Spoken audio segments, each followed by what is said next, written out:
Hi everyone, मेरा नाम है स्नेहित मिश्रा और स्वागत है तुम्हारा भारत के सबसे विश्वसनीय एजुकेशनल प्लेटफॉर्म जहां पे हम कर रहे हैं आईआईटी जेईई मेंस और एडवांस की तैयारी। हमारे पढ़ने का विषय है फिजिक्स और चैप्टर का नाम है मोशन। हमने पहले लेक्चर में बच्चे रेस्ट और मोशन की थोड़ी सी बात की थी, ठीक है। मैं अगर यहाँ पे हेडिंग दे दूं तो मोशन इन 1D हम पढ़ रहे हैं,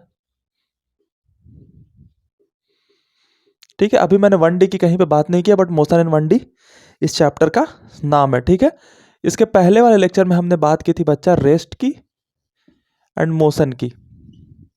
मैं रिकैप कर दे रहा हूं ताकि पिछली कहानी से ही हम कहानियों को आगे बढ़ाना चालू करें, ठीक है। फिर कोई चीज चल रही है, रुका हुआ है, उसके बाद हमारे मन में सवाल आई थी कोई कितना चल रहा है या कितना नहीं चल रहा। तो कितना चलने को हमने कहा था डिस्टेंस, और इसी में एक वेक्टर फॉर्म पढ़ा था जिसे हम कहते थे डिस्प्लेसमेंट। पिछले लेक्चर में हमने इतनी बातें करी थी। क्या आप खुश होकर गए थे? शाबाश। आज के लेक्चर में हम फिर अगले सवाल की तरफ बढ़ते हैं कि कोई भी चीज कितना चल रहा है वो तो हमें पता चल गया डिस्टेंस के माध्यम से, लेकिन कोई भी चीज जो चल रहा है वो किस गति से चल रहा है, कितनी तेजी से चल रहा है, उस बात का पता हम आज के लेक्चर में लगाने वाले हैं। और वो चीज किस टॉपिक में पढ़ी जाती है, उस टॉपिक का नाम है स्पीड एंड वेलोसिटी। जैसे डिस्टेंस एक स्केलर क्वांटिटी थी और डिस्प्लेसमेंट एक वेक्टर क्वांटिटी थी, उसी तरीके से स्पीड होती है और वेलोसिटी होता है। वेलोसिटी पढ़ने के लिए आपको जो मैंने पिछला चैप्टर पढ़ाया है बेसिक मैथमेटिक्स और मेनली उसका कैलकुलस वाला पार्ट, वो आना चाहिए, क्योंकि वेलोसिटी का नाम लेते ही आपके मन में आ जाएगा इंस्टेंटेनियस वेलोसिटी, और वो हम पढ़ेंगे आज के लेक्चर में। तो आपने अगर पिछले वाले चैप्टर को नहीं पढ़ा तो आप जाइए सर्च कीजिए बेसिक मैथमेटिक्स बाय स्नेहित मिश्रा और वो आपके सामने हाजिर हो जाएगा। आप उसे कर लीजिए, फिर वेलोसिटी पे आइएगा। Got it? चलो तो बात शुरू करते हैं हम अपनी स्पीड से। स्पीड, आई होप कि अभी तक तुम्हें बहुत पढ़ने में मजा आ रहा होगा, क्योंकि मुझे पढ़ाने में बहुत मजा आ रहा है। मैं जब ये सारी चीजें, छोटी छोटी चीजें जब डिस्कस करता हूँ तो मेरे रोंगटे खड़े हो जाते हैं कि यार मैं फिजिक्स की वो चीज डिस्कस कर पा रहा हूँ जिसके पीछे सालों के वैज्ञानिकों के रिसर्च है।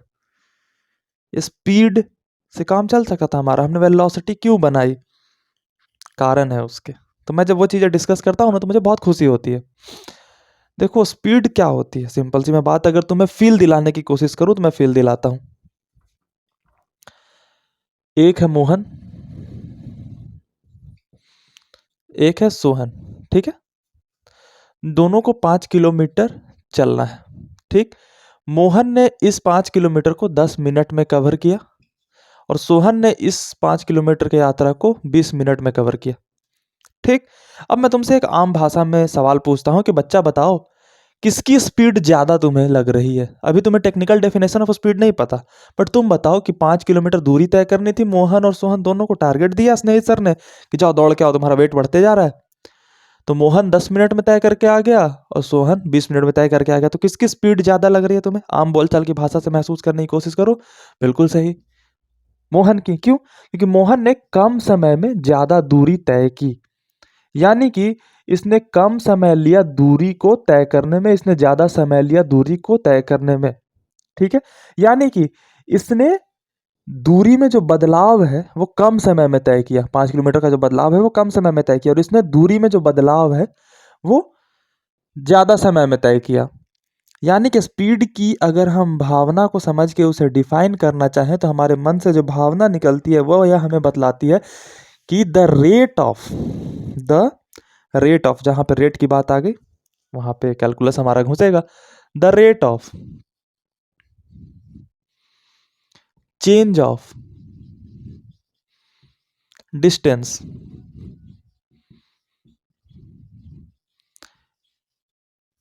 With respect to time is called speed. समझ में आ गई? The rate of change of distance, मैंने अभी क्या कहा, 5 किलोमीटर लिखा था, तो ये rate of change of distance क्या है? 5 किलोमीटर जो है हमें डिस्टेंस दिया हुआ है, यानी कि हमें इस डिस्टेंस में बदलाव लानी है with respect to time, time के साथ। इसने 10 मिनट में कवर किया, इसने 20 मिनट में कवर किया, तो उस डिस्टेंस में टाइम के साथ बदलाव जो है वो स्पीड कहलाता है। क्या ये बात तुम्हारे समझ में आई? बिल्कुल आई होगी। आगे बढ़ते हैं। ये एग्जाम्पल तुम्हें फील दिलाने की थी, इस एग्जाम्पल को नोट करने की जरूरत है नहीं। मैं तुम्हें एक बात बताता हूं, सरल सा सवाल, मैं कोई फॉर्मूला नहीं बता रहा हूं। देखो, मैं हूं आपके स्नेहित सर, ठीक है बच्चा। स्नेहित सर जो है उन्होंने 10 किलोमीटर 10 किलोमीटर 2 घंटे में तय की, बहुत आराम से चल चल के, ठीक है। और तुम हो, आप हो चिंटू, ठीक है। आपने जो है वो 10 किलोमीटर आधे घंटे में ही तय कर ली। Got it? अब मैं तुमसे पूछता हूं बच्चा, मेरी स्पीड बताना, और तुम फिर अपनी चिंटू तुम अपनी स्पीड बताना। तुमने क्या कहा कि स्नेहित मिश्रा सर 10 किलोमीटर 2 घंटे में चल रहे, तो 1 घंटे में कितने चलेंगे? 5 किलोमीटर। बहुत बढ़िया। और यहां पे हमने ऐसे लिखा और यहां पे लिख दिया आवर, यानी कि 5 किलोमीटर, इसका मतलब होता है, इस सिंबल का मतलब होता है पर, तो 5 किलोमीटर पर आवर। ये स्नेहित सर की स्पीड हो गई। मैंने कोई फॉर्मूला नहीं बताया। 2 घंटे में 10 किलोमीटर चल रहा था, तो 1 घंटे में कितना चलूंगा? 1 किलोमीटर 5 किलोमीटर। अब चिंटू तुम्हारी स्पीड आधे घंटे में 10 किलोमीटर थी, तुम 1 घंटे में कितने चल जाओगे? 20 किलोमीटर। बिल्कुल शाबाश बच्चे। तो स्पीड जो है वो प्रति आवर में ही डिफाइन होती है, और तुमने 20 किलोमीटर चलने की क्षमता दिखाई है, तो तुम्हारी स्पीड क्या होगी बच्चा? 20 किलोमीटर प्रति आवर। मेरी स्पीड क्या हो गई? 5 किलोमीटर प्रति आवर। और जब दोनों आवर में है और ये 5 किलोमीटर चल पाते हैं, 20 किलोमीटर चल पाते हैं, तो ये देखना हमारे लिए आसान हो जाता है कि किसकी स्पीड ज्यादा है। तुम्हें ऑब्वियस दिख रही है, चिंटू बाबू आपकी स्पीड ज्यादा है स्नेहित सर से, ठीक है। तो हमने ये स्पीड को फील लिया, फॉर्मूला अभी तक भी नहीं आया, लेकिन हमने फील लिया है। अब मैं तुमसे पूछता हूं कि स्नेहित सर ने 10 किलोमीटर चली थी, ठीक है। ये स्नेहित सर थे अपने घर पे, और यह है हमारा कोचिंग। इसकी दूरी है 10 किलोमीटर, ठीक है बच्चा। इसकी दूरी है 10 किलोमीटर, और बच्चा कह रहा है कि 5 किलोमीटर प्रति आवर की स्पीड से सर चले। 5 किलोमीटर प्रति आवर की स्पीड से स्नेहित सर चले, और ये कितने देर में यहां पहुंच गए बच्चे? 2 आवर में, 2 घंटे में इस पॉइंट पे पहुंच गए। लेकिन क्या कभी ऐसा होता है कि मैंने घर से एक बार एक्सेलेरेटर दबाया और बिल्कुल नहीं हिलाया, एकदम 5 किलोमीटर प्रति घंटे पर ही हम चलते जा रहे हैं, चलते जा रहे हैं, चलते जा रहे हैं, और एकदम यहीं पे आके रुके हो? नहीं। बीच में स्नेहित सर को चाय पीने का मन हुआ, तो उसने चाय पीने के लिए रुके यहाँ पे 5 मिनट। यहाँ पे एक भैंस आ गई, तो भैंस को सर ने उड़ा दिया, धक्का लगा दिया, और धक्का लगने के बाद यहाँ पे सर आधे घंटे रोड पे गिरे रहे, ठीक है।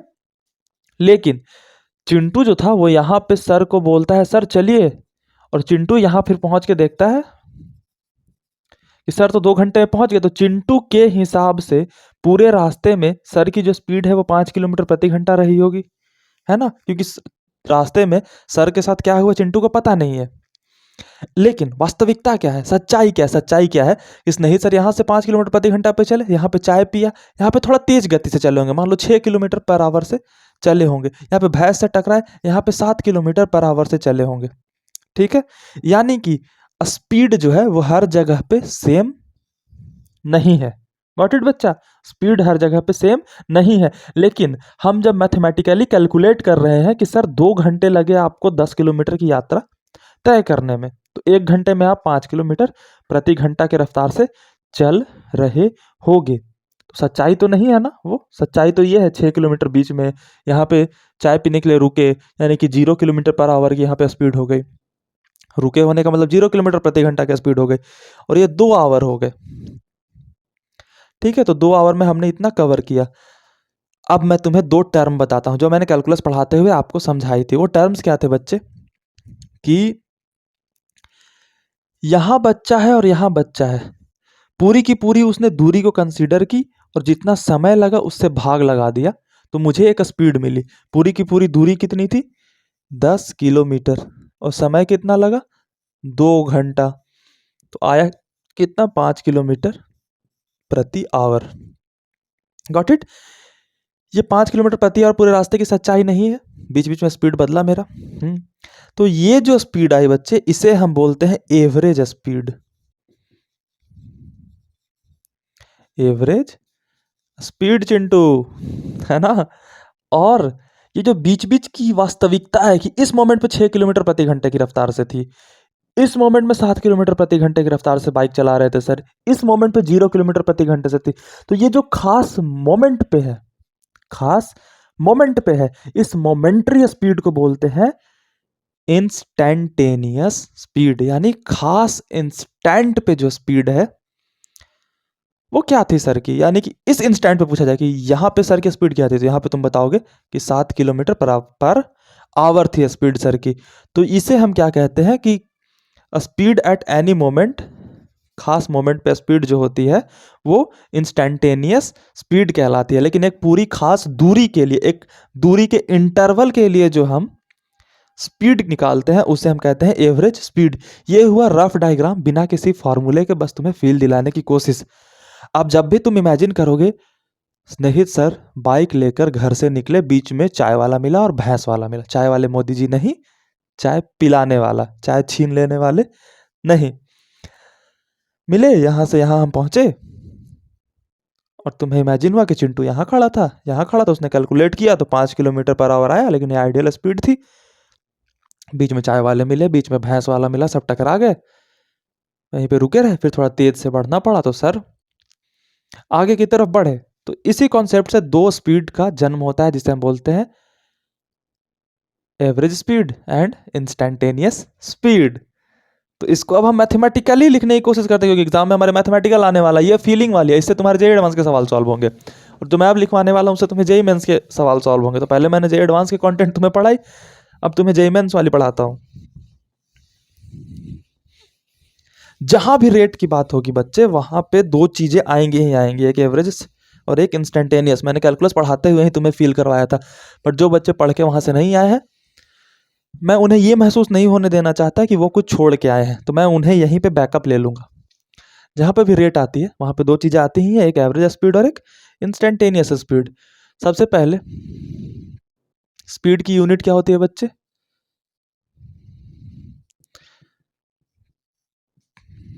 किलोमीटर प्रति आवर, ठीक है। इसकी और यूनिट होती है मीटर प्रति second. Got it.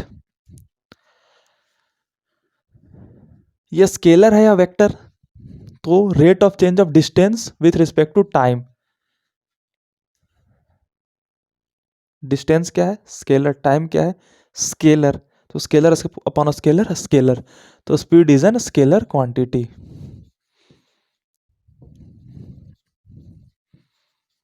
Scalar quantity. Actually ना, टाइम को वेक्टर की तरह ट्रीट किया जा सकता है, वो एक आगे की बात है, आप अभी स्केलर मान के ही चलोगे, बट मैं क्यूरियोसिटी के लिए बताता हूं। पास्ट प्रेजेंट फ्यूचर, ये टाइम की डायरेक्शन होती है, और जिसमें डायरेक्शन होती है वो ना वेक्टर कहा जाता है। तो past to future is the direction of time.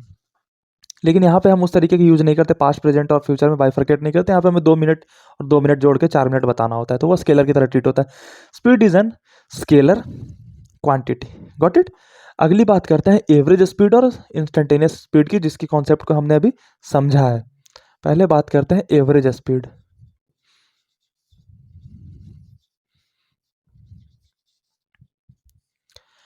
Total distance covered, total distance covered divided by total time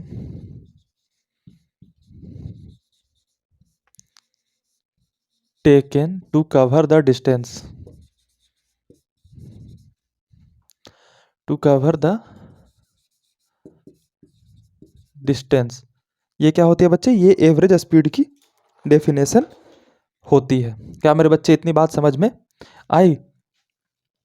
total time taken to cover the distance. यहाँ पे लिख लो, इसको ब्रैकेट में डालो और लास्ट में वो वाली लाइन लगा दो, is called average speed. Average speed.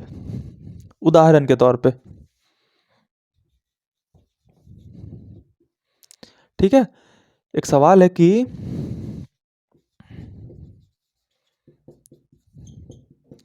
स्नेहित sir जो है वो 100 किलोमीटर टूर पे जाते हैं और घर लौट के वापस आ जाते हैं, and come back to home. ठीक है, इन 50 आवर्स, 50 घंटे रहे, यानी 24 48, यानी 2 दिन और 2 आवर में वो वापस आ जाते हैं घूम फिर के। ठीक है, स्नेहित सर को किसी एक पॉइंट पे जाना था, ये उनका घर है झोपड़ी छोटा सा, ठीक है, उन्हें एक कहीं लोकेशन हिल स्टेशन या माउंटेन या कोई होटल में जाना था, इसके बीच की दूरी थी 100 किलोमीटर बच्चा। इस एग्जाम्पल से तुम्हें फील और आएगा एवरेज स्पीड के बारे में। 100 किलोमीटर की दूरी थी, उन्होंने गए और ये घूम कर आ गए। तो पूछा किसी ने कि सर ने कितनी स्पीड से यात्रा तय की, एवरेज स्पीड बताना। सर ने कितनी एवरेज स्पीड से यात्रा तय की कि वो 100 किलोमीटर जाने में और वापस आ जाने में, यानी कि टोटल 200 किलोमीटर उन्होंने यात्रा 2 दिन 2 घंटे में पूरी की। सोचो, बड़ा सरल सा जवाब है ना बच्चे। ये सरल, बहुत आसान है ये। इस कुछ और बताना चाह रहा है, मेरा ये मकसद बिल्कुल भी नहीं है कि मैं तुमसे इतनी लुल्लू से सवाल कराऊं। 200 किलोमीटर तुम्हें पता है कि सर ने चला, टाइम कितने लगे? 50 घंटे, यानी कि 4 किलोमीटर। तो इनकी एवरेज स्पीड क्या आती है? 4 किलोमीटर प्रति आवर। लेकिन कोई गधा ही होगा जो ये मान के चले आए कोई इंसान बाइक से 4 किलोमीटर पर आवर की स्पीड पे चलेगा। एक्चुअली स्नेहित सर घूमने गए थे, स्नेहित सर 2 घंटे में यहाँ पहुंच गए होंगे और इन्होंने कुछ दिन और रात बिताई यहाँ पे। 2 दिन में 1 दिन 1 रात, 1 दिन 1 रात बिताया और अगले सुबह चले और 2 दिन बिताने के बाद 2 घंटे में वापस घर पहुंच गए। ऐसा ही तो हम सबका टूर होता है, वैष्णो देवी गए, घूमा फिरा और आ गए। लेकिन चिंटू तुम घर पे ही रह गए। और चिंटू आपने सोचा कि सर तो निकले थे 100 किलोमीटर की यात्रा और ये आ रहे हैं 2 दिन 2 घंटे यानी 50 घंटे में। तो तुम्हें लगा कि अच्छा 200 किलोमीटर सर को चलना था, तो इन्होंने बाइक यहाँ से 4 किलोमीटर पर आवर पे चलाई होगी, गए होंगे और आ गए होंगे, तभी तो 2 दिन 2 घंटे लगे। लेकिन असलियत में ये नहीं है। तुम्हें जब कोई एवरेज स्पीड पूछे तो तुम ये बताओगे। एवरेज स्पीड पूछने के लिए फिर तुम्हें कोई भी सवाल नहीं करना, तुम इनिशियल पॉइंट पे रहोगे और फाइनल पॉइंट पे रहोगे। इनिशियल से फाइनल जाने में जितनी दूरी लगी और जितना समय उसके बीच खर्च हुआ, वो डायरेक्ट डिवाइड मारोगे और तुम्हें एवरेज स्पीड का वैल्यू मिल जाएगा। तुम बीच में सवाल कुछ करोगे ही नहीं कि कहाँ गए, कहाँ रुके, क्या किया, कुछ भी सवाल नहीं पूछ सकते। ठीक है, लेकिन स्नेहित सर इस बिल्डिंग में भी रुके थे ना, रात भर सोए, तो रात भर इनकी स्पीड कितनी थी? 0 किलोमीटर पर आवर। तो पूछे कि इस इंस्टेंट पे जब सर यहां रुके थे तब सर की स्पीड कितनी थी? तो 0 किलोमीटर पर आवर की सर की स्पीड थी इस इंस्टेंट पे, जब ये इस होटल में रुके हुए थे। दिख रहा है तुम्हें कि एवरेज स्पीड है और इंस्टेंटेनियस स्पीड इक्वल नहीं होता। एवरेज स्पीड बिल्कुल अलग कहानी है, इंस्टेंटेनियस स्पीड बिल्कुल अलग कहानी है। ये अलग अलग मोमेंट की स्पीड की वैल्यू बताता है। ठीक है, तो हमने एवरेज स्पीड की इतनी कहानी देख ली, total distance covered upon total time taken. इस पे कुछ स्टैंडर्ड सवाल बनते हैं, वो कर लेते हैं, फिर उसके बाद हम अपन चलेंगे कहाँ पे? इंस्टेंटेनियस स्पीड को पढ़ने की ओर। अब मैं थोड़ा छोटा लिखूंगा ताकि बच्चे का टाइम वेस्ट ना हो मेरे बार बार बोर्ड मिटाने से, है ना बच्चे?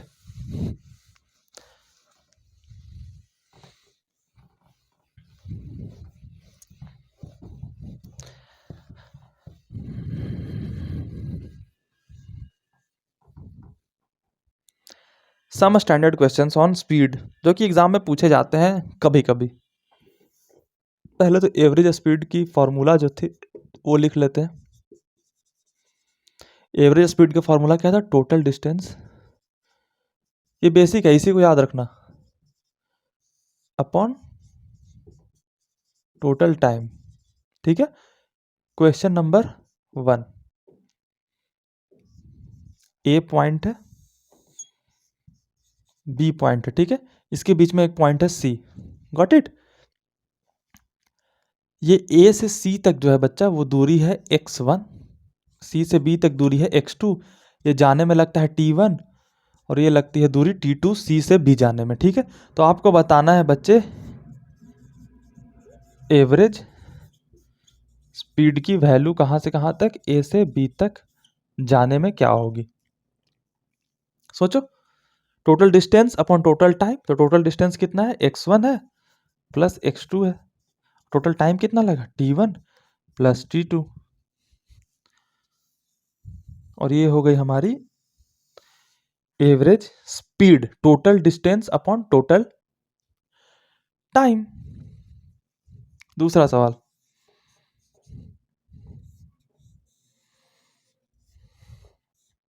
ये ए है, ये बी है, इसके बीच में ये आ गया सी। ये ए से सी तक v1 स्पीड से चल रहा है और सी से बी तक v2 स्पीड से चल रहा है t1 टाइम तक, और ये t2 टाइम तक। ठीक है, t1 टाइम तक और t2 टाइम तक। तो आपको ए से बी का डिस्टेंस बताना है।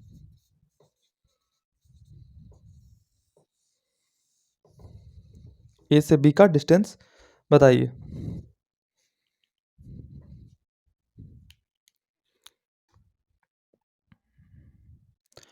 और ये अलग अलग स्पीड है बच्चा, तो आप ये कर सकते हो कि एवरेज स्पीड भी बताओ।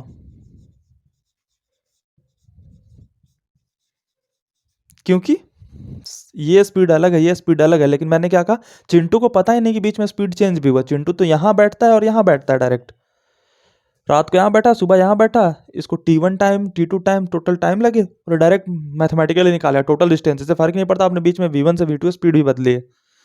आपको एवरेज स्पीड भी बतानी है, पहले डिस्टेंस बताओ फिर एवरेज स्पीड बताओ, वो डिस्टेंस तो दिया है नहीं। ठीक है, चलो ट्राई करते हैं। ए से सी तक की पहले बात करते हैं। ए सी की दूरी कितनी है? v1 स्पीड से t1 टाइम तक चला, तो वेलोसिटी गुने टाइम क्या होता है बच्चा? सॉरी, स्पीड गुने टाइम क्या होता है? स्पीड में टाइम से गुना कर दो तो डिस्टेंस आ जाती है। ए सी की जो दूरी है वो क्या आ गई? v1 t1। वैसे ही आपकी जो सी बी की दूरी है बच्चे वो क्या आएगी? v2 t2। तो टोटल डिस्टेंस आपकी क्या होगी बच्चे?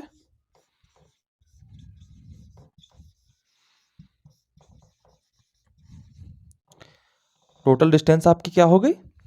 शाबाश, ए सी प्लस बी सी, यानी कि v1 t1 plus v2 t2।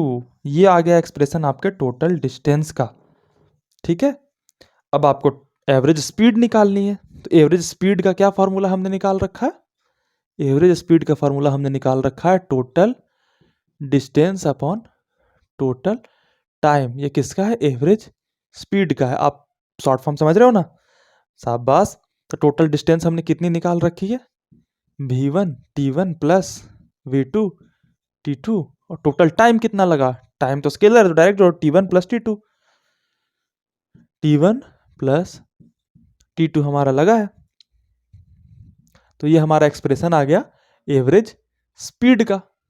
बस ये हमारा आंसर हो गया। अब इसी में एक कंडीशन, जैसे ये पहला क्वेश्चन नंबर 2 समझ में आ गया बिल्कुल। अब इसी से एक आगे सवाल बढ़ाता हूं। पिछले वाले क्वेश्चन में अगर तुम्हें कंडीशन दिया रहता कि जो v1 है वो v2 के बराबर है, v1 जो है वो v2 के बराबर है, तब जाकर के आपकी एवरेज स्पीड क्या होती? मान लो v1 v2 के बराबर है और वो है v के बराबर, v मान लेते हैं क्योंकि दोनों बराबर ही हैं, तो एक तीसरा टर्म हमने v मान लिया। तो आप एक फीलिंग से सॉल्व कर सकते हो और एक मैथमेटिकल भी प्रूफ हो सकता है। ये और ये सेम है, यानी कि यहाँ से यहाँ तक जो गाड़ी है वो सेम स्पीड से चली है, तो ये भी v के बराबर है बच्चा, और ये भी v के बराबर है। तो सरल सी बात है, v यहाँ से यहाँ v, तो एवरेज स्पीड भी v हो गई।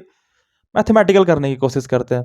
v1 v2 और v के बराबर है, तो इसमें जहां जहां v1 है उसकी जगह v रखो, जहां जहां v2 है वहां v रखो, तो v t1 plus v t2 upon t1 plus t2, इसमें से v कॉमन निकालो आप, t1 plus t2 upon t1 plus t2, देखो सेम है दोनों, t1 plus t2 cancel, answer is v।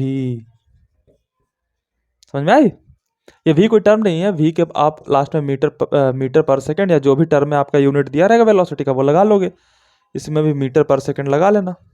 Got it? तो इस तरीके का हमारा क्वेश्चन हो गया। दूसरा क्या कंडीशन दिया रह सकता है बच्चे? दूसरा कंडीशन दिया रहेगा कि आप मान लो कि t1 और t2 दोनों बराबर दिया है, यानी कि if t1 equal to t2, तब एवरेज स्पीड क्या होगी वो निकालने की कोशिश करते हैं। यहाँ पे t1 के जगह इसको बराबर टोटल t मान लो, तो t1 के जगह पे t रख दो, t2 के जगह पे t रख दो, जहां जहां t1 t2 है वहां वहां t रख दो। तो एवरेज स्पीड की जो वैल्यू है बच्चा वो कैसे निकलेगी? देखो, v1 t दिखा plus v2 t upon t plus t, v1 plus v2 common t निकाल दिया बाहर, और नीचे t plus t 2t, t से t cancel, v1 plus v2 बटा 2।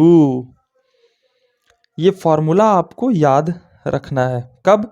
जब टाइम इंटरवल सेम हो, यानी कि कोई दूरी दी गई हो, आधे दूरी तक कोई एक खास वेलोसिटी से चला और उसके अगली आधी दूरी कुछ खास वेलोसिटी से चला और उसने दूरी तय कर ली है, ठीक है? तो उस केस में हमारा जो एवरेज स्पीड है वो ये आएगा, ठीक है? इससे आप बहुत, जैसे जेईई मेंस के सवाल में आप बहुत तेज निकाल सकते हो फिजिक्स को, अगर आप ये सारे छोटे छोटे फॉर्मूले याद रखते हो। नहीं तो आपको पहले एवरेज स्पीड निकालने के लिए टोटल डिस्टेंस निकालना पड़ेगा, टोटल डिस्टेंस के बाद ये कंडीशन लगाना पड़ेगा, इसके बाद आपको एवरेज स्पीड मिलेगा। जबकि आपको अगर ये कंडीशन याद है और आपको पता है कि ये फॉर्मूला इस कंडीशन में काम करता है कब? एवरेज स्पीड निकालने के लिए, तो आप बिल्कुल आसानी से निकाल लोगे। उदाहरण के तौर पर मैं तुमसे एक सवाल कराता हूं, ये ए है, ये बी है, बीच में सी है। Got it? 4 मीटर प्रति सेकंड से 8 मीटर प्रति सेकंड से ये चीज चलती है, ठीक?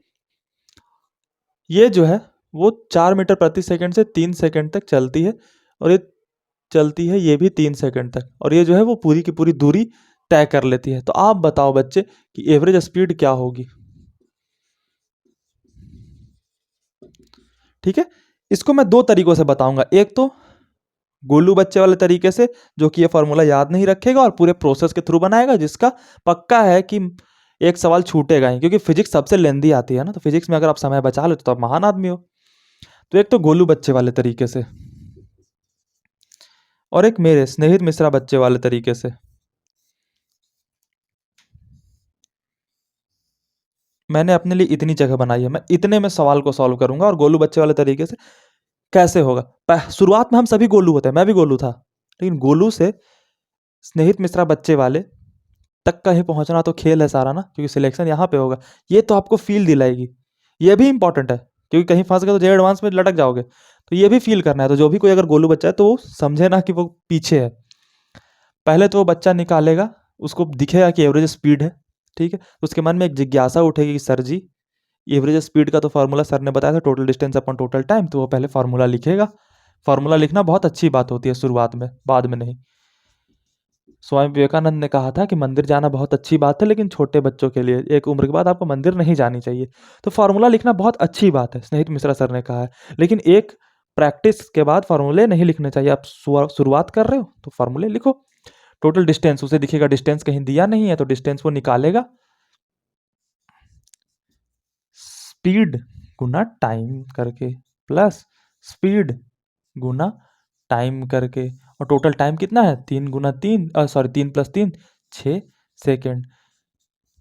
तो 4 तिया 12 प्लस 8 3 की 24/6, 24 और 12 कितना होगा 36/6 इक्वल टू 6 मीटर प्रति सेकंड। इसका आंसर आ गया। सरल सी बात है, बढ़िया।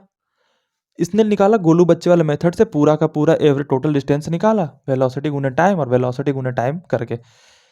इस फॉर्मूले का इस्तेमाल करके मैं निकालता हूँ v1 प्लस v2/2, 8 4 12 बटा 2 6 मीटर पर सेकंड आंसर। तो आप ऐसे टिक मारोगे और वो यहाँ सॉल्व करते करते बेहोश पड़ा मिलेगा तुम्हें। तो ये फॉर्मूला याद रखना है। इस फॉर्मूले को याद तब रखना है जबकि T1 इक्वल टू T2 हो, T1 इक्वल टू T2 हो। Got it. ये फॉर्मूला ना याद रखो तो भी चलेगा, क्योंकि ये कंडीशन, सॉरी कहाँ गया, हाँ ये वाला, क्योंकि ये तो साफ दिख जाएगा कि दोनों वेलोसिटी सेम है, तो सेम वेलोसिटी यानी कि एवरेज वेलोसिटी इस, अरे बार बार वेलोसिटी क्यों बोल रहा हूँ, पढ़ाते पढ़ाते आदत हो जाती है। वेलोसिटी बहुत ज़्यादा यूज करते हैं हम। दोनों स्पीड सेम है तो स्पीड को हम अगर सेम मानते हैं तो एवरेज स्पीड ही हमारी सेम होगी। इस चीज़ को नोट करो आप। फिर अगले स्टैंडर्ड सवाल पे चलते हैं जिसमें कि डिस्टेंस और वेलोसिटी का कॉन्सेप्ट दिया हो, टाइम ना दिया हो। ये एक स्टैंडर्ड सवाल है। इस स्टैंडर्ड सवाल में क्या खास बात है कि इसमें डिस्टेंस नहीं दिया हुआ। डिस्टेंस के टर्म में सवाल ये नहीं है। अगला सवाल जो मैं कराने वाला हूं उसमें वो टाइम के टर्म में सवाल नहीं होगा। जैसे इसमें वेलोसिटी और टाइम दिख रहा है, डिस्टेंस नहीं दिख रहा, उसमें वेलोसिटी और डिस्टेंस दिखेगा, टाइम नहीं दिखेगा। क्या मेरे बच्चे, मेरी बात क्लियर हुई? हाँ मार्ट साहब क्लियर हुई, बहुत अच्छे से। यस मार्ट साहब, नोट करते चलना, तैयारी तुम्हारी। तुम कंसिस्टेंट बने रहो, तुम्हें IIT के गेट तक मैं छोड़ूंगा। तुम कंसिस्टेंट बस मेरे साथ बने रहो, IIT के गेट तक पहुंचाने की जिम्मेवारी मेरी है। और ये बात भी सही है कि अगर कंसिस्टेंट नहीं बने रहे तो मेरी तो छोड़ो, ब्रह्मा जी भी उतर जाए तो भी तुम्हें IIT नहीं पहुंचा सकते। Consistency is the most important thing. भले ही पढ़ने में कमजोर हो, कंसिस्टेंट बने रहे टॉप कर जाओगे। भले ही पढ़ने में कितने भी तेज हो, कंसिस्टेंट नहीं बने रहे इल्ले। ये बोर्ड को मिटाना मेरे लिए जिम हो जाता है।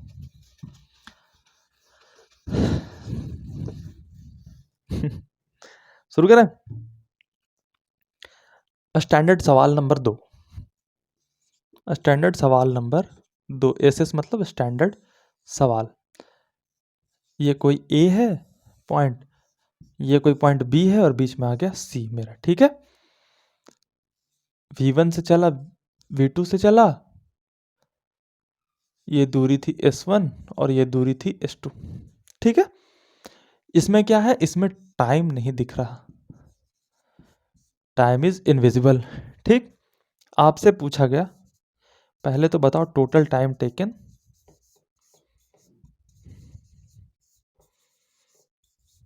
और उसके बाद बताओ टोटल क्या, एवरेज स्पीड।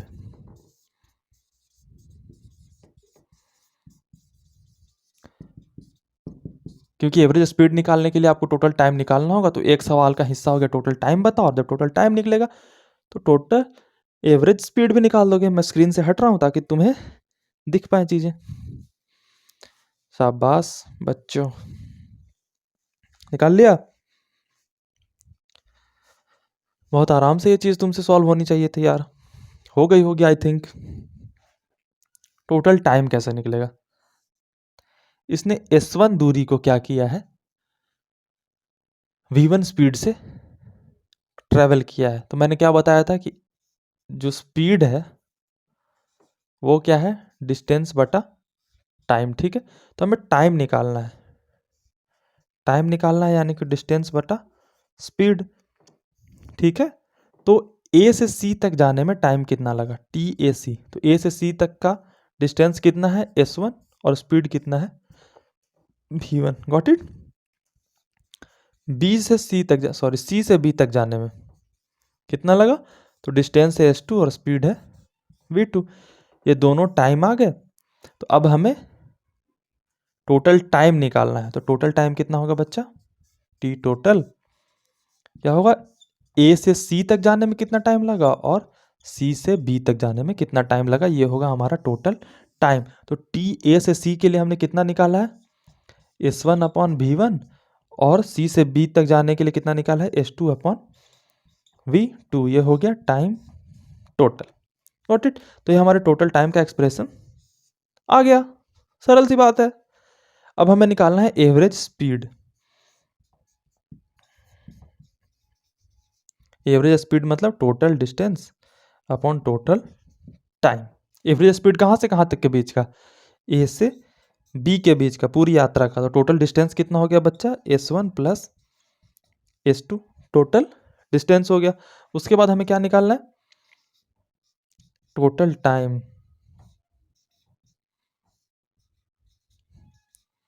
ये हो गया हमारे एवरेज स्पीड का एक्सप्रेशन। ये देखो, ठीक है, एवरेज स्पीड का एक्सप्रेशन। ये एक फॉर्मूले की तरह आप चाहो तो देख सकते हो। जैसे मैं इस पे अगर एक उदाहरण कराना चाहूँ तो एक उदाहरण यहाँ करा देता हूँ। सपोज मान लो ए से बी तक किसी को जाना है और बीच में दूरी है सी, ठीक है। ये 3 किलोमीटर प्रति घंटा की रफ्तार से 6 किलोमीटर की यात्रा तय करता है और 4 किलोमीटर प्रति घंटा की रफ्तार से 12 किलोमीटर की अगली यात्रा तय करता है। सी जरूरी नहीं है कि बीचों बीच हो, ये मिड हो, ये जरूरी नहीं है, ये अलग भी हो सकता है, ठीक है। 12 किलोमीटर की यात्रा तय करता है, ठीक। तो आप बताओ एवरेज स्पीड। आप इस पूरे तरीके से सॉल्व भी कर सकते हो या फिर आप ये डायरेक्ट फार्मूला रखो तो फार्मूले से आपको ये बनता हुआ दिखेगा। ये आईआईटी की तैयारी में आपको बहुत काम आने वाला है। S1 प्लस S2 कर दो। S1 प्लस S2 मतलब कि S1 ये हो गया, S2 ये हो गया। 12 6 18, ठीक है। S1 plus S2, S1 upon V1, S1 upon V1 2, 6 में 3 से भागा देंगे तो 3 दूनी 6, तो 2 आ गया। 12 में 4 से भागा देंगे तो 3, यानी कि 18/5 मीटर किलोमीटर प्रति घंटा की रफ्तार से ये चल रहा है, यानी कि 3.6 किलोमीटर प्रति घंटा की रफ्तार से ये चल रहा है। Got it? इसको दूरी को तय करने में टाइम कितना लगा होगा? टोटल टाइम आप निकालना चाहोगे? टोटल टाइम यही वाली टर्म है ना, ये हमने जो निकाला था टोटल टाइम का ही तो एक्सप्रेशन था। कहाँ गया ये टोटल टाइम? टोटल टाइम हमने निकाला था, तो टोटल टाइम क्या है? 3 2 5, यानी कि 5 आवर का समय लगा इसको टोटली ट्रैवल करने में। यहाँ से भी आप निकाल सकते हो। 3 किलोमीटर प्रति घंटे की रफ्तार से 6 किलोमीटर की दूरी तय की, तो इसको 6 किलोमीटर चलने में 2 घंटे लगे होंगे और 12 किलोमीटर चलने में 4 किलोमीटर प्रति घंटा की रफ्तार से 3 घंटे लगे होंगे। तो 3 2 5, 5 घंटा। किसी भी तरीके से सोच सकते हो। जितना अलग अलग तरीके से सोचोगे उतना तुम्हें अलग अलग तरीके की फीलिंग आएगी। और जो एडवांस का सवाल 90% एनालिटिकल पावर पे सॉल्व होता है और 90% एनालिटिकल पावर 90% गट्स पे डेवलप होती है। मेरी बात समझना, जे एडवांस का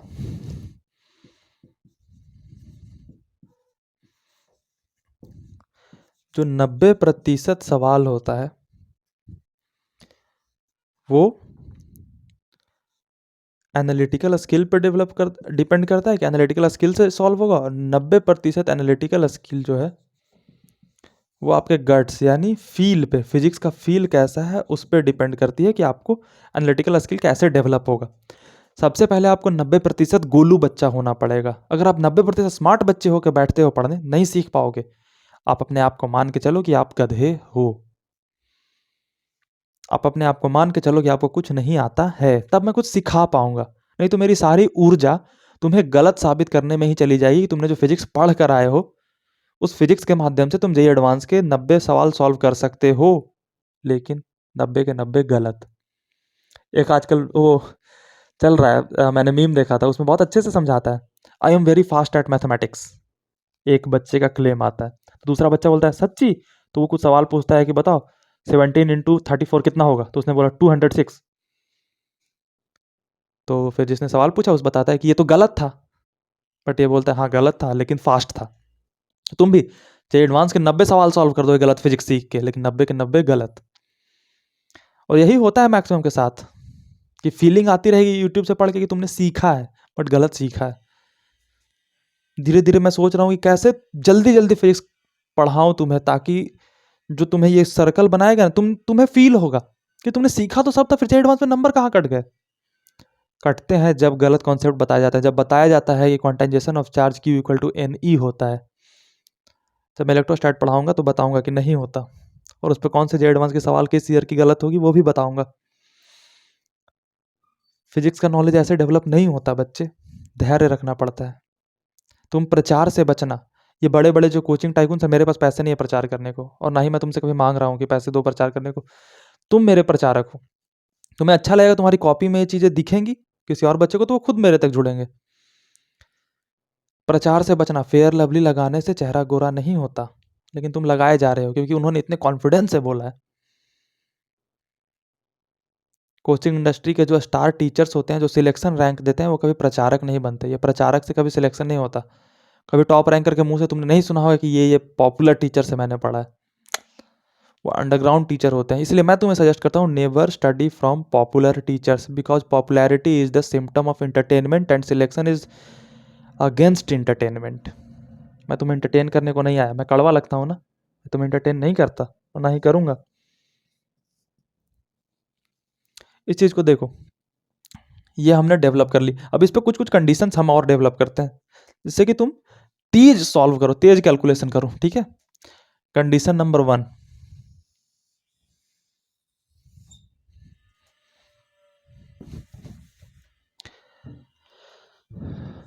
कंडीशन नंबर 1 तुम ही बताओ क्या क्या कंडीशन कर सकते हैं इसमें, तुम बताओगे अब मुझे। पहला कंडीशन लगा दूं कि V1 और V2 बराबर हो जाए। ठीक है, तुमने जो कहा वो कंडीशन नंबर 1 क्या है कि V1 जो है वो V2 के बराबर है, यानी कि ये जो है V के बराबर है। इस कंडीशन में एवरेज स्पीड की वैल्यू क्या होगी, तो एवरेज स्पीड में V1 की जगह, या V1 V2 की जगह V रख दो। तो S1 plus S2 upon S1 upon V plus S2 upon V equal to average speed. ठीक है, ये कंडीशन के अकॉर्डिंग हमारा फॉर्मूला आ रहा है। S1 plus S2 upon 1/V हमने कॉमन ले लिया, S1 plus S2 cancel, V is the answer. वही बात हुई, V इज द आंसर। क्यों ये बात हो गई सर? क्योंकि बच्चा V1 V2 के बराबर है, यानी कि यहां से जो स्पीड है वो यहां तक सब की सब V ही है। तो जब स्पीड चेंज हो ही नहीं रही तो एवरेज स्पीड कैसे चेंज होगी? वही होगी जो टोटल रास्ते में स्पीड रही है। तो V इज द आंसर। दूसरा हो सकता है कंडीशन क्या, कि S1 S2 के बराबर कर दूं मैं। कंडीशन नंबर 2 क्या हो सकता है बच्चे, S1 इक्वल टू S2 कर दूं, यानी कि ये S के बराबर।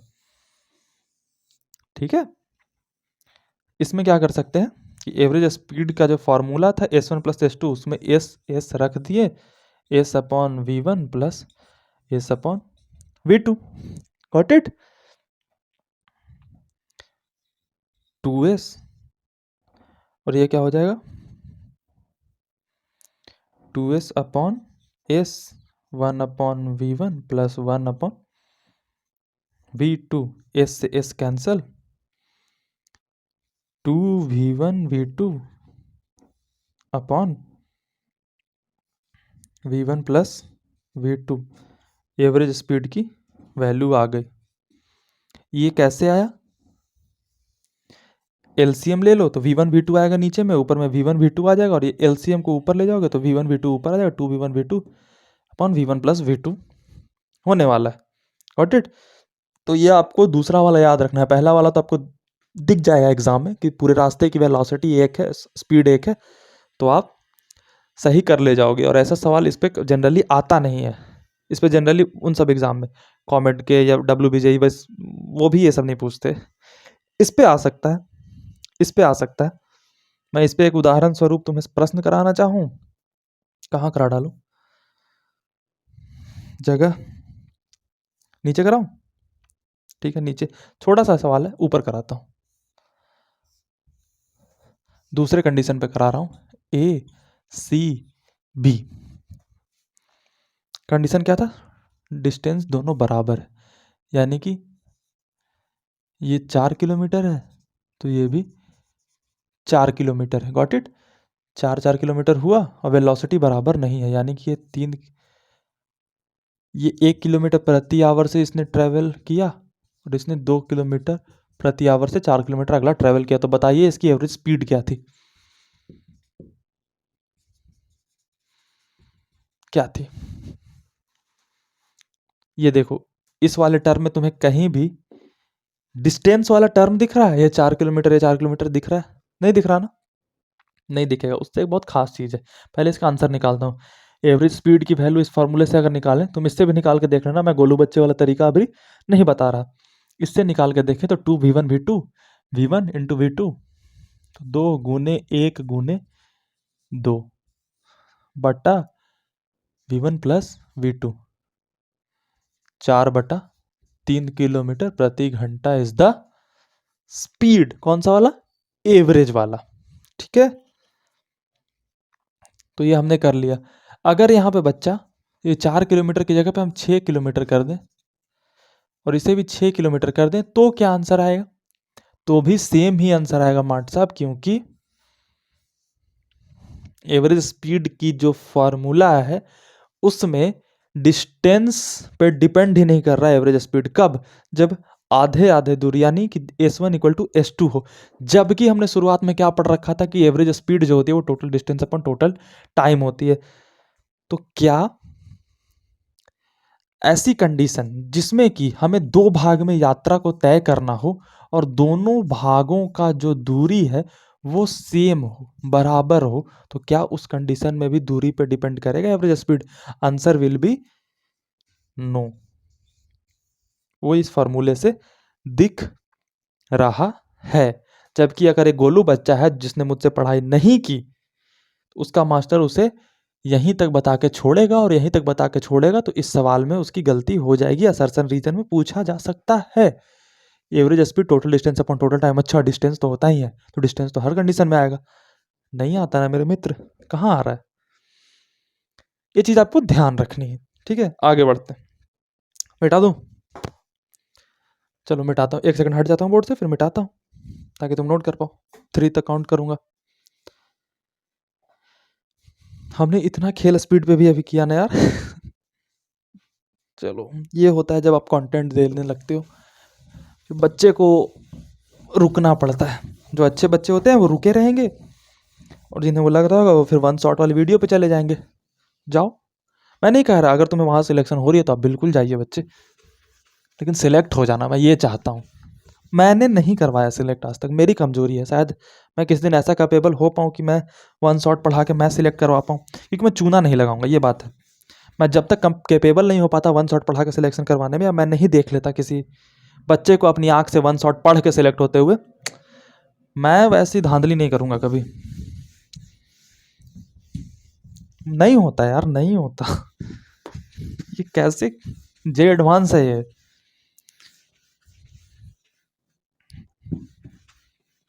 मैं जब IIT जैम वाले बच्चों को पढ़ाता हूँ ना, ज्वाइंट इंटरेस्ट फॉर मास्टर, जो ग्रेजुएशन सिर्फ फिजिक्स में करते हैं, उनके एग्जाम का लेवल भी जे एडवांस के जितना नहीं होता, जो मास्टर्स के लिए एडमिशन ले रहे हैं। तो सोचो, ये चिंदी सा एग्जाम नहीं है जे एडवांस। IIT जैम के एग्जाम में आधे सवाल तुम्हारे HC वर्मा से आते हैं, HC वर्मा सर की किताब से, और तुम जे एडवांस को ऐसे लेके चलोगे हलवे में, तो कैसे काम होगा?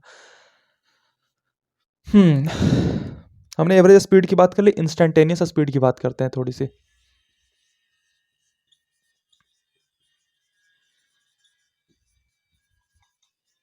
Instantaneous speed, speed at any particular instant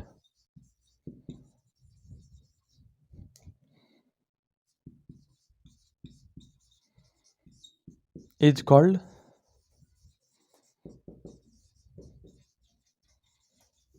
instantaneous speed. ठीक है। उदाहरण के तौर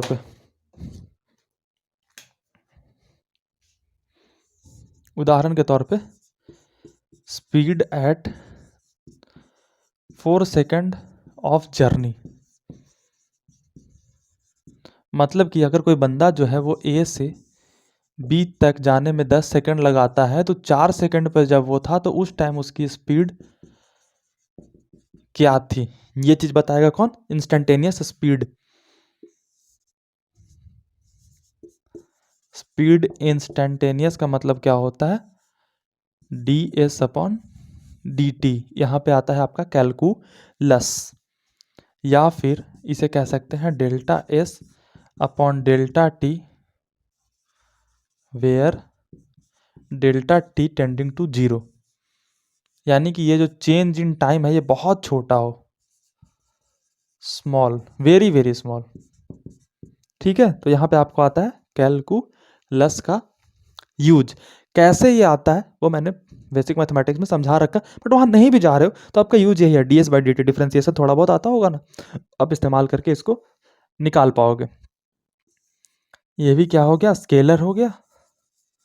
यूनिट क्या होती है? वह मीटर प्रति सेकंड ही होती है। स्केलर का मतलब कि कोई डायरेक्शन इसका नहीं होता। स्पीड में इंस्टेंटेनियस स्पीड का काम बहुत ही कम आता है। इंस्टेंटेनियस वेलोसिटी हमें बहुत ज़्यादा पढ़नी होती है। ठीक है, तो हम इंस्टेंटेनियस स्पीड को बस इतने में ही खत्म करते हैं और डायरेक्ट कूद पड़ते हैं वेलोसिटी पे। What is velocity? आपने स्पीड समझ रखी है तो वेलोसिटी आपको समझने के लिए बहुत आसान होगी। इंस्टेंटेनियस स्पीड का ये तुम्हारा नोट्स हो गया। इस पे सवाल नहीं आएंगे तुम्हारे एग्जाम में, लो मेरी गारंटी हो गई। जिस टॉपिक से जेईई मेंस में सवाल आ सकते थे सिर्फ स्पीड से, एवरेज स्पीड से, वो मैंने करा डाला। आते हैं वेलोसिटी की बात करते हैं। स्पीड क्या था? Rate in change of distance with respect to time is called speed. तो डिस्टेंस का वेक्टर फॉर्म क्या होता है? डिस्प्लेसमेंट। तो स्पीड का वेक्टर फॉर्म क्या होगा? वेलोसिटी। तो स्पीड में डिस्टेंस का चेंज होता है, तो वेलोसिटी में बिल्कुल सही डिस्प्लेसमेंट का चेंज होगा। तो rate of change of displacement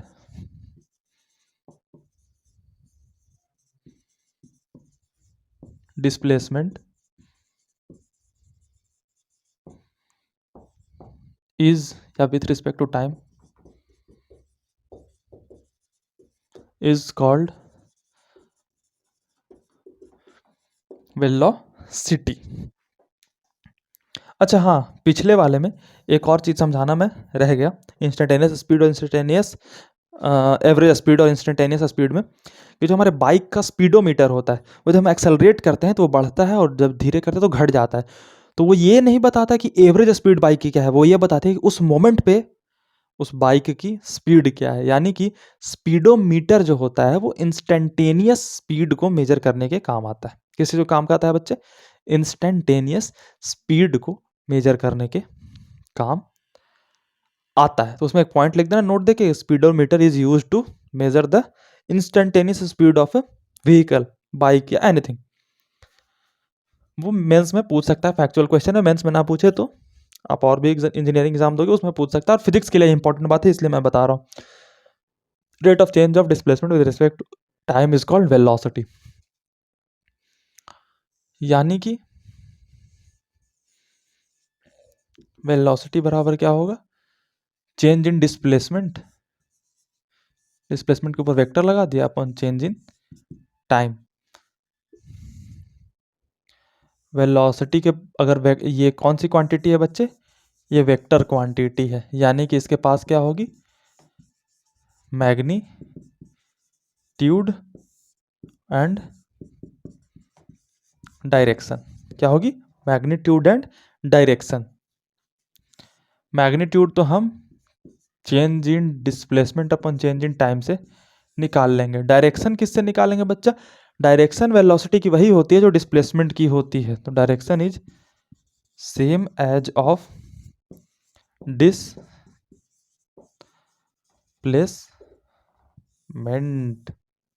got it?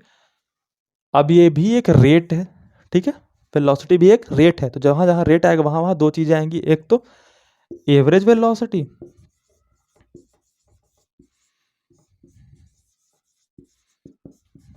और एक इंस्टेंटेनियस वेलोसिटी। इंस्टेंटेनियस वेलोसिटी पे हमें ज़्यादा काम करना है तो हम यहाँ इंस्टेंटेनियस के लिए अलग जगह बनाते हैं।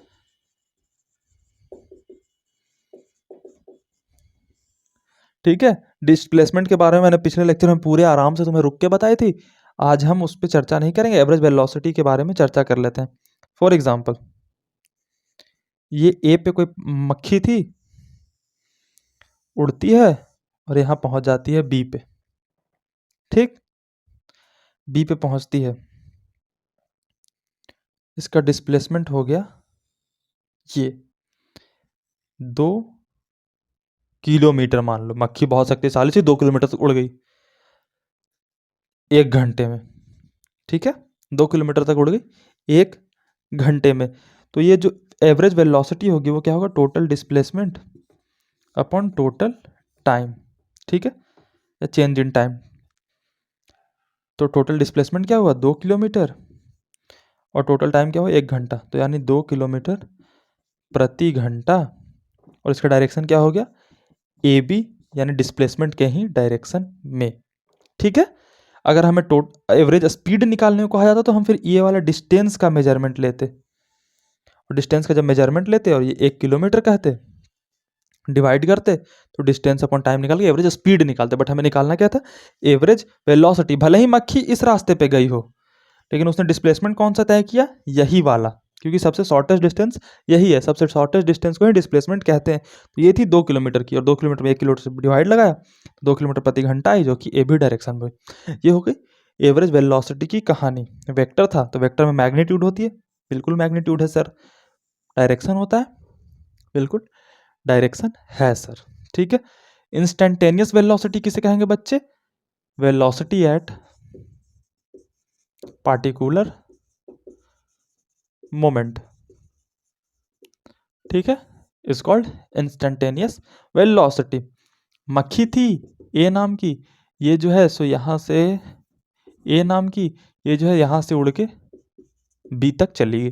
ठीक है, आप इसका मैं मैग्नीट्यूड नहीं बता रहा, क्योंकि मैग्नीट्यूड आप नॉर्मली निकाल दोगे change in distance upon change in time, displacement change in time से। तो मैग्नीट्यूड इसमें जो भी आएगा, मान लो कि ये डिस्प्लेसमेंट हो गया, तो वेलोसिटी के पास एक तो मैग्नीट्यूड होगा, एक डायरेक्शन होगा। मैग्नीट्यूड आ जाएगा ए बी, और जो भी इसमें टाइम लगेगा वो। डायरेक्शन पे बात करना मैं चाहता हूँ, ठीक है, कर लूँ, बस 5 मिनट लगेगा। डायरेक्शन पे बात करते हुए मुझे पता चलेगा कि जब मैं तुमसे एवरेज वेलोसिटी पूछता, तुम इसका डायरेक्शन बताते ए बी की डायरेक्शन में। ठीक है, लेकिन मैं पूछता किसी इंस्टेंट पे बताओ, किसी मोमेंट पे बताओ। मान लो किसी मोमेंट पे मक्खी यहां है, ठीक है, किसी मोमेंट पे मक्खी यहां है, और यहां से मक्खी थोड़ा सा आगे बढ़ेगी, छोटा सा छोटा सा मक्खी आगे बढ़ी, इतना छोटा कि आप कल्पना नहीं कर सकते। उसको बढ़ते हैं, इसने छोटा सा डिस्प्लेसमेंट तय किया, और उस डिस्प्लेसमेंट का नाम हमने दे दिया इंस्टेंटेन छोटा सा डिस्प्लेसमेंट नाम दे दिया, बहुत छोटा डिस्टेंस, उसके द्वारा आई गई वेलोसिटी का नाम दे दिया हमने इंस्टेंटेनियस वेलोसिटी। ठीक, अब मक्खी जा किस डायरेक्शन में रही है, मक्खी जा रही है इस डायरेक्शन में, तो इस डायरेक्शन में हम एक टेंजेंट यहां से ड्रॉ करेंगे, और ये जो टेंजेंट होगा यही डायरेक्शन देगा हमारे इंस्टेंटेनियस वेलोसिटी का। मुझे बस यही बात कहना था। एवरेज वेलोसिटी का डायरेक्शन तो डिस्प्लेसमेंट दे देता है, लेकिन इंस्टेंटेनियस में आप डिस्प्लेसमेंट पता ही नहीं कर पाओगे, इतना छोटा सा है। तो आपको उस पॉइंट पे टेंजेंट ड्रॉ करना है, किस डायरेक्शन में, सेंस ऑफ रोटेशन के डायरेक्शन में। सेंस ऑफ रोटेशन यानी कि मक्खी इधर जा रही है, तो आपको ये वाला टेंजेंट डायरेक्शन देगा। मक्खी अगर उधर से इधर आ रही होती तो आप यहां से टेंजेंट ड्रॉ करते और ये वाला टेंजेंट आपका डायरेक्शन देता। एक और उदाहरण मैं तुम्हें ले लेता हूं ताकि तुम्हें और चीज क्लियर हो जाए।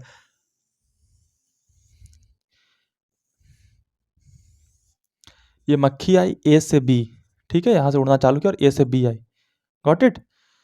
तो ए से इसने चालू करा और बी पे जा रही है, तो इसका जो डायरेक्शन हुआ डिस्प्लेसमेंट का वो ये हुआ, ठीक है, डायरेक्शन पे ही बात करते हैं। डिस्प्लेसमेंट का डायरेक्शन ये हुआ, और डिस्प्लेसमेंट का डायरेक्शन ही एवरेज वेलोसिटी का डायरेक्शन होता है, तो एवरेज वेलोसिटी का भी डायरेक्शन ये हुआ।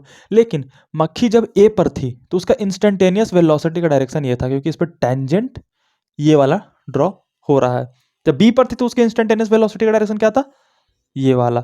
सी पर होगी तो ये वाला, डी पर होगी तो ये वाला। ये कब होगा, जब मक्खी जो है वो क्लॉकवाइज डायरेक्शन में घूम रही है। जब एंटी क्लॉकवाइज डायरेक्शन में घूमने लगे अगर ये, तो फिर ए पर इंस्टेंटेनियस वेलोसिटी का डायरेक्शन इधर वाला होगा, बी पर ऊपर वाला होगा, सी पर इधर वाला होगा, और डी पर इधर वाला होगा।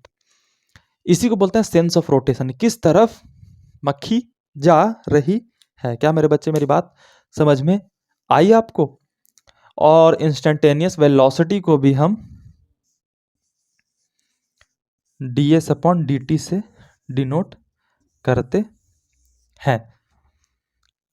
आगे जाकर के जब आप मैथमेटिक्स में कैलकुलस पढ़ोगे तो आप पढ़ोगे कि इसी का मतलब टेंजेंट होता है, लेकिन मैं वो नहीं बता रहा।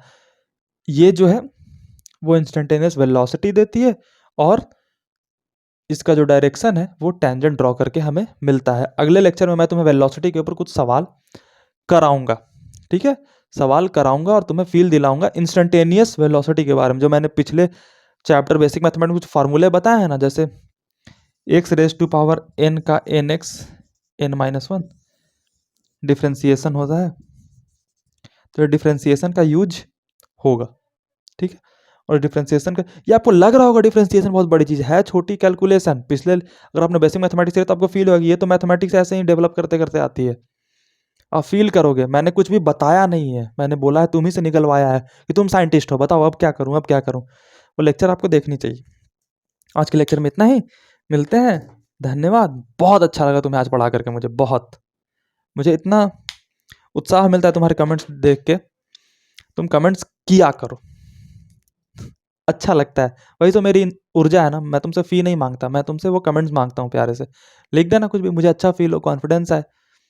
कोई तो देख रहा है, कभी भी देख रहे हो तुम, मेरे लेक्चर अपलोड करने के 2 महीने बाद, 3 महीने बाद, तुम जब भी शुरू कर रहे हो, तुम सही समय पर शुरू कर रहे हो। आज से भी लड़ाई जीती जा सकती है, जान लगानी पड़ेगी। नमस्ते, धन्यवाद तुमने मुझे देखा, प्यार बनाए रखना, बाय।